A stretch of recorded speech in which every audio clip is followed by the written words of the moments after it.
பாகிஸ்தானின் அண்டை நாடான ஆப்கானிஸ்தானில் தாலிபான்களின் ஆட்சி நடந்து வருகிறது. தாலிபான்களின் ஆட்சி அமைந்த பிறகு பாகிஸ்தானில் செயல்பட்டு வரும் பயங்கரவாத அமைப்புகளுக்கு ஆப்கானிஸ்தான் அரசு உதவி வருவதாக பாகிஸ்தான் தொடர்ந்து குற்றம் சாட்டி வருகிறது. அது மட்டுமின்றி பாகிஸ்தானில் தடை செய்யப்பட்ட தெஹ்ரிக்-இ-தாலிபான் பயங்கரவாதிகளின் நடமாட்டம் இருப்பதாக சமீபத்தில் பாகிஸ்தான் உளவுத்துறை எச்சரித்தது. இந்த நிலையில் பாகிஸ்தானின் பஞ்சாப், பலுச்சிஸ்தான், கைபர் பக்துன்கவா ஆகிய 3 மாகாணங்களில் பாகிஸ்தான் பாதுகாப்பு படையினர் தேடுதல் வேட்டையில் களமிறங்கினர். கடந்த 24 மணி நேரத்தில் நடத்தப்பட்ட அதிரடி தாக்குதலில் தாலிபான்கள் உட்பட 52 பயங்கரவாதிகள் சுட்டுக் கொல்லப்பட்டதாக பாகிஸ்தான் ராணுவம் தெரிவித்துள்ளது. பலுச்சிஸ்தான் மாகாணத்தில் ஹர்னாய் பஞ்ச்குர் மாவட்டத்தில் நடத்தப்பட்ட இருவேறு தாக்குதல்களில் 41 பயங்கரவாதிகள் பலியானதாக அந்நாட்டு ராணுவம் கூறியுள்ளது.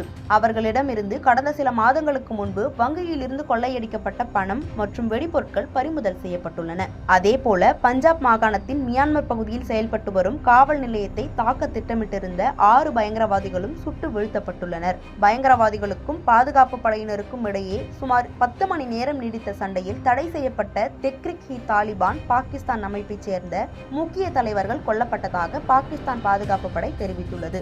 அடுத்தடுத்து இந்த தாக்குதல் மேலும் விரிவடையும் என பாகிஸ்தான் ராணுவம் எச்சரித்துள்ளது.